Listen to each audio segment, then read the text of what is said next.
Bonjour, c'est Corinne. Vous écoutez Remarquable. Bienvenue.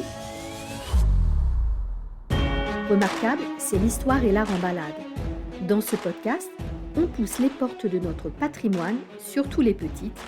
On découvre des personnages et des histoires connues et moins connues. On admire le beau parce que cela nous met en joie. Le temps d'une balade, au cœur d'un site pour s'imprégner du lieu, pour mettre dans vos oreilles des choses à ne pas manquer.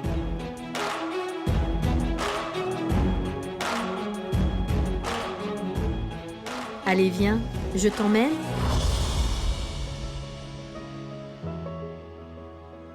Pour la saison 3 de Remarquable, on met le cap sur la Normandie. Je vous emmène dans le Calvados pour une visite immersive de la ville de Bayeux. On se retrouve chaque vendredi pour découvrir les joyaux de la capitale normande en compagnie d'historiens locaux, tous aussi passionnants les uns que les autres. Au programme, la fameuse tapisserie de Bayeux, la cathédrale Notre-Dame et le vieux Bayeux. Pour ne pas manquer le prochain départ, c'est très simple. Il suffit de s'abonner au podcast sur votre plateforme d'écoute préférée comme Apple Podcasts, Spotify ou Deezer par exemple. Et pour m'encourager à poursuivre ce travail passionné, prenez une petite minute pour déposer des étoiles et des commentaires sur Apple Podcasts et Spotify. C'est très important pour moi de voir que vous êtes là et pour m'aider à faire découvrir ce podcast aux autres. Un grand merci à vous. Aujourd'hui, c'est Aurélien Marie qui nous accueille à la cathédrale Notre-Dame de Bayeux. Aurélien est historien et nous présente ce chef-d'œuvre de l'art roman et gothique, classé aux monuments historiques dès 1862. Elle est située dans le centre historique de la ville, pas très loin du musée de la tapisserie et du musée Baron Gérard, le musée d'art et d'histoire que je vous recommande chaudement. Notre-Dame de Bayeux a été consacrée le 14 juillet 1077 par l'évêque Odon de Conteville. Odon, ça vous dit quelque chose ? Oui, le demi-frère de Guillaume le Conquérant.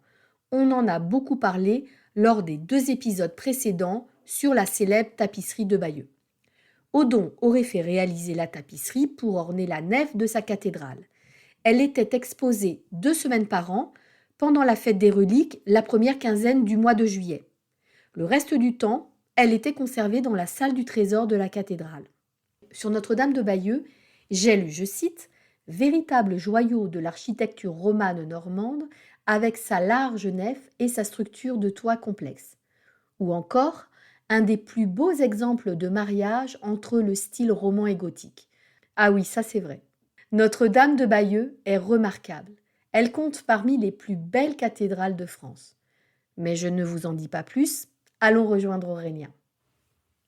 Bonjour Aurélien, je vous remercie beaucoup de me consacrer votre temps à la visite de la cathédrale de Bayeux. Merci beaucoup, c'est un plaisir de pouvoir vous recevoir ici dans cette cathédrale quasiment millénaire. Moi j'ai un parcours d'historien, j'ai fait ma maîtrise d'histoire sur la cathédrale de Bayeux, des très gros travaux au 19e siècle sous le Second Empire, dont on pourra revenir un peu plus tard. Et j'ai ensuite travaillé dans plusieurs musées sur l'histoire médiévale, mais pas que, aussi de la Seconde Guerre mondiale qui est très présente ici dans le Bessin. Et aujourd'hui, je gère un tiers-lieu, donc un lieu hybride avec un café associatif, un espace de coworking, une salle de spectacle et un gîte.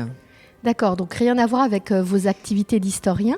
Non, mais l'enjeu, c'est du coup de faire le lien entre le territoire, les qualités du territoire, son histoire, son patrimoine, et de le faire découvrir à ses habitants, mais aussi à des touristes. D'accord. C'est vraiment très intéressant. Et donc, vous avez fait des études d'histoire, vous êtes historien ? Oui, tout à fait. J'ai fait une maîtrise d'histoire, donc 2 ans sur un sujet. Et moi, j'avais choisi de travailler sur l'intérêt de la population à son patrimoine à une période clé, celle après la Révolution, donc au 19e siècle, là où le clergé n'a plus la possession des bâtiments religieux. Et donc, du coup, c'est l'État qui en reprend la gestion pour les cathédrales. Et ça a des conséquences positives et négative parfois, et donc c'était une période qui n'avait jamais été étudiée et que j'ai choisie parce qu'il y a eu la tour centrale qui a failli s'effondrer et qu'il a fallu restaurer. Et ça a donné lieu à beaucoup de fantasmes, d'idées, de débats, et aujourd'hui elle est encore bien présente et visible. D'accord. On va pouvoir en reparler tout à l'heure. Vous êtes natif de Bayeux? Tout à fait, je suis Bajokas. La différence, donc on peut être bayeuxin, c'est vivre à Bayeux, et Bajokas, c'est ceux qui vont naître à Bayeux. Et Bajokas vient de la tribu gauloise des Bajokas, qui était en fait sur le territoire de Bayeux avant l'arrivée des Romains. Au 1er siècle après Jésus-Christ, là où la ville est devenue Augustorum, le forum d'Auguste. Alors Bayeux est une ville miraculée, c'est un terme qu'on a plutôt mis en avant après la Seconde Guerre mondiale, puisqu'effectivement elle n'a pas connu ni combat ni bombardement pendant la Seconde Guerre mondiale, y compris en 1944 en juin lors du débarquement. Ça peut s'expliquer par plusieurs raisons. La première, c'est que la ville de Bayeux est suffisamment loin des côtes, à peu près 8 km, pour ne pas être bombardée en bombardement préventif. Et ensuite, la ville de Bayeux était suffisamment proche de la mer pour être libérée assez rapidement le lendemain du débarquement, donc le 7 juin 1944. Et les Allemands l'ont déclarée ville ouverte. Enfin, ont quitté la ville le 7 juin au matin. Et donc, du coup, quand les Anglais sont arrivés, la ville n'avait pas de présence ennemie. Donc, aucun coup de feu, aucun bombardement. Et ensuite, l'une des raisons possibles aussi, c'est que les Anglais avaient besoin d'une ville à l'arrière pour la transformer en ville-hôpital. C'est ce qui s'est passé à Bayeux, puisqu'il y avait un patrimoine bâti très important, avec beaucoup d'anciens monastères. Il y avait un hôpital, un hôtel-dieu très important en termes de surface. Et donc, du coup, on a pu transformer la ville en ville-hôpital pendant tout l'été 44. C'était vraiment la base arrière britannique. Et indirectement, c'est aussi pour ça qu'on a le cimetière britannique, puisque ce cimetière, on enterre en fait les morts, les soldats au plus proche de leur lieu de décès. Donc, ça peut être sur les plages. Et là aussi, c'est en hôpital, puisque beaucoup de soldats vont décéder de leurs blessures. Il y a aussi des vieilles légendes qui expliquent que lorsque la cathédrale de Bayeux ou que l'abbaye aux hommes ou l'abbaye aux dames de Caen serait détruite, la couronne d'Angleterre serait elle aussi détruite, puisqu'il y a encore un lien très fort entre Guillaume le Conquérant et la royauté anglaise. Donc ça, c'est plutôt des légendes, mais en tout cas, la chance, c'est qu'aujourd'hui, Bayeux garde encore les traces de son patrimoine médiéval, mais aussi de l'époque moderne, avec hôtels particuliers, 16e, 17e, 18e siècle. Et ça, c'est une grande richesse qu'aujourd'hui, on a la chance de pouvoir admirer au quotidien. Oui, je confirme, c'est une ville vraiment très jolie. Nous sommes entrés dans la cathédrale, mais peut-être qu'on peut parler quelques instants de l'extérieur ? Complètement. Donc, en fait, ce qu'il faut avoir en tête, c'est que la cathédrale de Bayeux est un petit peu... Alors, si on voudrait être un peu méchant, on dirait que ça serait un patchwork. Ça serait un mélange de différents styles architecturaux. Et en fait, on marie ici à Bayeux à la fois le style roman, le style gothique, et puis il y a aussi d'autres éléments en classique, néoclassique, baroque, etc. Mais on va dire qu'il y a deux grandes périodes de construction ici à Bayeux. C'est la période romane, donc au XIe siècle, et ensuite la période gothique au XIIIe siècle. Et lorsqu'on se trouve sur le parvis et qu'on regarde les flèches occidentales, donc les deux tours principales, là où il y a encore les cloches qui culminent à quasiment 75 mètres de hauteur, eh bien on voit très bien ces deux styles architecturaux. On a les tours romanes qui sont massives avec des gros contreforts, très peu d'ouvertures. Ouvertures, elles sont en plein cintre, donc ce sont des demi-cercles qui diffèrent en fait du gothique, qui sont des arcs brisés, où là l'ornementation elle est beaucoup plus importante, et surtout le gothique recherche la lumière, l'élévation, et sur ce parvis de la cathédrale de Bayeux, l'architecte a essayé de rajouter du gothique sur du roman. Donc on a comme ça ces deux styles qui sont liés les uns aux autres. Est-ce que c'est pas le cas de toutes les cathédrales ? Il me semblait avoir compris que on a souvent une église romane et puis on construit dessus une église gothique ou une cathédrale gothique. Il y a plusieurs exemples. Alors, par exemple, sur l'histoire de la cathédrale de Bayeux, le premier édifice cathédral serait peut-être une ancienne basilique romaine, on n'en sait pas trop. Il faudrait aller creuser archéologiquement pour en avoir davantage d'informations. Ce qu'on sait, c'est que dans le au Moyen-Âge, donc entre le 4e et le 9e siècle, il y a plusieurs édifices qui vont se succéder, peut-être en bois, peut-être en pierre. Et ce qui est certain, c'est que le chantier roman se poursuit au XIe siècle. Et ensuite, au gothique, au XIIIe siècle, le choix qui est fait ici, c'est de ne pas détruire la cathédrale romane, mais de l'utiliser et de la réhabiller en style gothique. Ce qui n'est pas forcément toujours le cas, ça peut être le cas, mais ça peut, si parfois on rase la cathédrale romane, on en refait une toute neuve, nouvelle. Hein. C'est le cas par exemple d'Amiens, de Paris, de Reims, où en fait il y a quasiment plus de traces, ou en tout cas il faudrait aller plutôt en partie basse de l'édifice pour pouvoir avoir ces traces romanes. Donc sur le parvis, on voit le portail, donc c'est un portail roman. Alors, il y a des différents éléments. En partie basse, on a effectivement le portail, donc c'est la partie en bois, hein, ce sont les grandes ouvertures. Donc là, c'est 18e siècle. Par contre, on a au-dessus les tympans, donc ce sont les éléments sculptés. Malheureusement, le tympan principal a été endommagé au XVIIIe siècle, sans trop qu'on sache pourquoi. Il n'a pas été refait. Donc il nous reste encore 2 tympans assez intéressants sous les entrées et sorties, donc au nord et au sud, donc au niveau des tours de façade.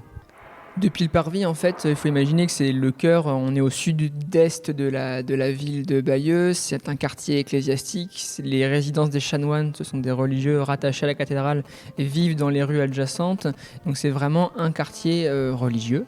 L'évêque réside juste à côté de la cathédrale et on a encore visuellement les traces d'une petite ville, des petites ruelles, et c'est d'ailleurs pour ça que les Anglais, pendant la Seconde Guerre mondiale, ont créé le premier périphérique de France pour contourner la ville, puisque les blindés ne pouvaient pas passer dans les rues médiévales. Donc on a encore ce caractère vraiment petite ruelle ici à Bayeux, et l'avantage c'est qu'on peut faire le tour de l'édifice, ce qui n'était pas le cas à l'époque médiévale, puisqu'il y avait tout un quartier qui était fermé par des édifices, par un grenier à dîmes, par des églises sur le chevet de la cathédrale qui empêchaient la population de faire le tour de la cathédrale. Et aujourd'hui, maintenant, en tant que touriste ou habitant, on peut admirer la cathédrale de chaque côté, et ça c'est un avantage indéniable.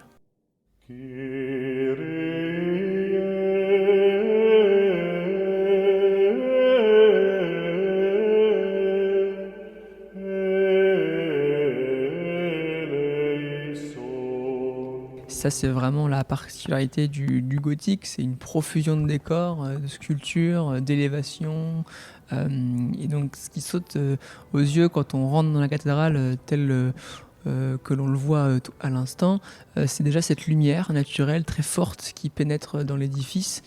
Ça, c'est l'avantage d'avoir des baies sans vitraux colorés en partie haute. Donc ça, c'est dû à une volonté forte des chanoines au XVIIIe siècle qui en avaient marre des vitraux colorés et qui ont profité d'un orage de grêle, qui ont endommagé ces vitraux pour les enlever et mettre des vitraux blancs. Ce qui fait que d'ici, aujourd'hui, on peut admirer les détails de la sculpture, notamment gothique, et surtout l'immense intérêt de cette vision, c'est de voir le mariage entre 2 styles, le style roman et le style gothique, qui ici, on peut utiliser le terme de chef-d'œuvre parce que c'est vraiment marié avec style. C'est-à-dire qu'en partie basse, nous avons les piliers romans avec les arcs en plein cintre, et en fait, on a eu une passation comme ça entre le XIe siècle et le XIIIe siècle, régulière, avec des éléments rajoutés au XIIe puis au XIIIe, ce qui fait qu'on passe ici du roman au gothique de façon progressive et en mariage idéal. Est-ce que cette progression se fait sur la hauteur, c'est-à-dire que plus on monte, plus on passe d'un style à un autre ? Exactement, si on regarde au sol, on est plutôt au XIe siècle, et alors quand on regarde la voûte qui est ici à 24 mètres de hauteur, on est au XIIIe siècle. Donc il y a comme ça une partie aussi qui était beaucoup refaite au XIIe siècle, c'est l'étage intermédiaire. D'accord, donc tout en haut, ce que l'on voit et ce qui décrit le gothique, c'est ces croisées d'ogives ? Alors la voûte est effectivement à croisée d'ogives, donc ça c'est l'ogive, elle arrive progressivement déjà fin 11e, début 12e, on a les prémices de l'ogive, mais c'est au XIIIe siècle que ça va être employé et magnifié, un peu comme les arcs-boutants aussi, ces systèmes de déportation des poids, oui. Pour pouvoir tout simplement permettre d'ouvrir les cathédrales et y donner en fait des vitraux florissants. Oui, le but du jeu, si je puis dire, c'était de faire entrer la lumière un maximum et de s'élever au plus haut, plus proche de Dieu. Oui, tout à fait. La question de la lumière est centrale. Faut pas oublier aussi que la population elle est analphabète, et donc du coup l'image est très importante. Donc ça passe par les vitraux, par les peintures qu'on a plus beaucoup aujourd'hui, hein. Les peintures ont beaucoup été supprimées au 19e siècle. Et en tout cas, chaque élément participe à la glorification de Dieu. Et donc du coup, plus c'est orné, plus on a l'attention que voilà, on est sur quelque chose de massif et d'important. D'accord, donc je rebondis sur ce que vous dites. Au 19e siècle, on a enlevé volontairement les peintures. Je pensais qu'elles étaient effacées avec le temps. Le 19e siècle, c'est une période où il y a beaucoup d'évolution, c'est aussi une question de mode, donc on va refaire l'intégralité des chapelles des bas-côtés, on refait l'ensemble des vitraux de la cathédrale, on va refaire un pavage au sol, c'est une période vraiment florissante, on refait des cloches par exemple, et donc là, ouais, il y a réellement l'évêque ou l'État aussi au 19e siècle a des volontés de modification forte de l'édifice et on y est réellement. D'accord. Est-ce qu'on peut situer un peu plus précisément donc la période, enfin le style roman et le style gothique? Le roman, c'est de quand à quand à peu près? Pour la cathédrale de Bayeux, le style roman, on estime sans certitude le début de la construction de la cathédrale romane sous l'épiscopat de Hugues d'Ivry, qui est un évêque pas très connu, autour de 1040. Et les travaux vont durer à peu près une petite quarantaine d'années sous l'épiscopat d'un homme plus célèbre, c'est Odon de Conteville, c'est le demi-frère utérin de Guillaume le Bâtard à l'époque, puis le conquérant après la conquête de l'Angleterre. Et donc un chantier assez rapide, une trentaine, quarantaine d'années. Ça, c'est grâce à la conquête de l'Angleterre, puisque Odon a accompagné son demi-frère et il a amassé une fortune considérable en récupérant des terres et il a pu l'investir, cet argent, dans les travaux de la cathédrale et dans son palais épiscopal, qui aujourd'hui est un musée, le musée d'art et d'histoire, un magnifique musée. Et on a une construction assez rapide. Malheureusement, 30 ans après la dédicace, donc c'est la cérémonie d'inauguration de l'édifice où il y avait les très grands prélats, Guillaume le Conquérant, la reine Mathilde. Qui est sa femme. Sa femme, exactement. L'archevêque de Rouen, donc il y avait un peu le bottin mondain de l'époque qui était ici. Un 14 juillet.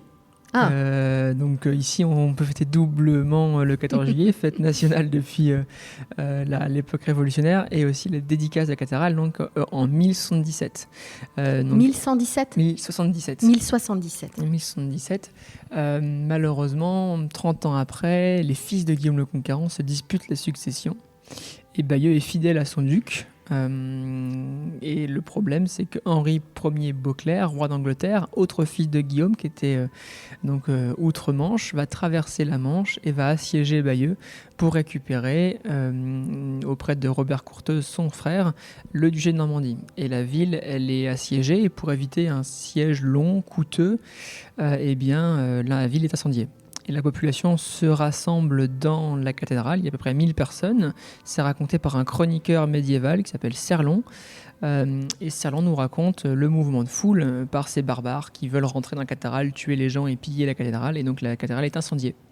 Et on a un mouvement de foule, on a une trentaine de personnes qui vont décéder de ce mouvement de foule. Donc c'est un récit plutôt crédible. Et en tout cas, le résultat, c'est que la cathédrale, elle est quasiment à 95% détruite. Donc aujourd'hui, de cette cathédrale romane du XIe siècle, celle d'Odon, il ne reste que la base des tours de façade, donc là où on rentre dans l'édifice, et la crypte. Pour le reste, on passe au XIIe siècle.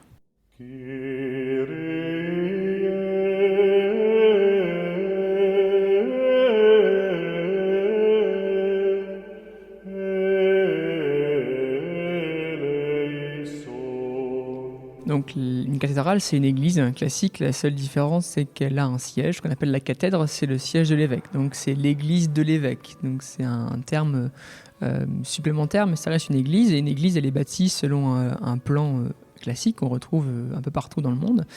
C'est la croix catholique. Donc vous avez l'axe principal de cette croix. En fait, ça va être la nef qui va après à peu près aux 2/3.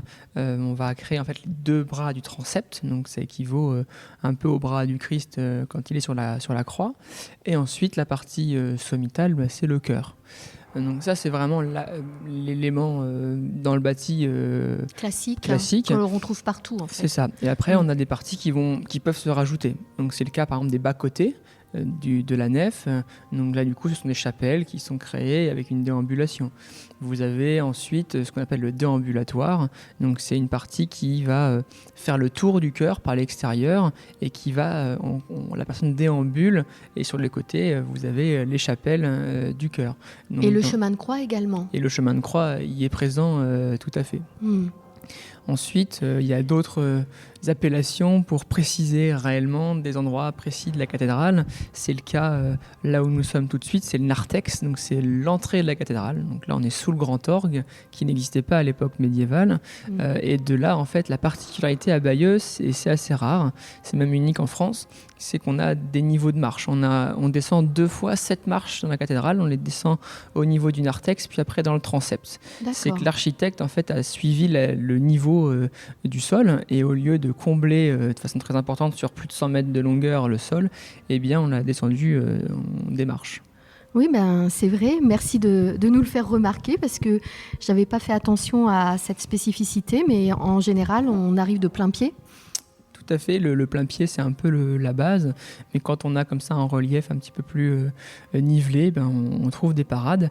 Et ce qui est intéressant, c'est que du coup, du haut de ces marches du narthex, on est au même niveau que le chœur liturgique actuel, dans le transept. D'ici, depuis le narthex, on a aussi une vue sur l'autel tel où on donnait les offices jusqu'à la Révolution. Est-ce qu'il est vrai qu'au Moyen-Âge, donc les cathédrales, leur usage, si je puis dire, était totalement différent, c'est-à-dire qu'on rentrait avec les animaux ? Effectivement, la cathédrale, à l'époque médiévale, et les cathédrales sont des lieux de vie. Il y a vraiment une grande séparation dans le plan d'une cathédrale. Vous avez la nef, le chœur, les transepts, et il faut imaginer qu'au niveau du transept, il y avait ici à Bayeux, et dans beaucoup de cathédrales d'ailleurs, des jubés. Ce sont des séparations qui vont bien mettre une barrière physique entre la nef et le chœur. Dans le chœur, c'est l'usage exclusivement du clergé, bien entendu, alors que la nef, faut enlever les chaises, il faut les imaginer absentes. Et dedans, c'est un lieu public, donc on y fait du commerce, on y voit les animaux, on y parle. Donc en fait, les gens ne venaient pas forcément pour prier, ou peut-être même pas du tout. Alors la population, elle est quand même très fortement croyante et pratiquante, oui. Mais effectivement, on n'est pas obligé de venir à la cathédrale uniquement pour prier, on peut y venir pour commercer, pour y discuter, pour y voir des choses, des gens.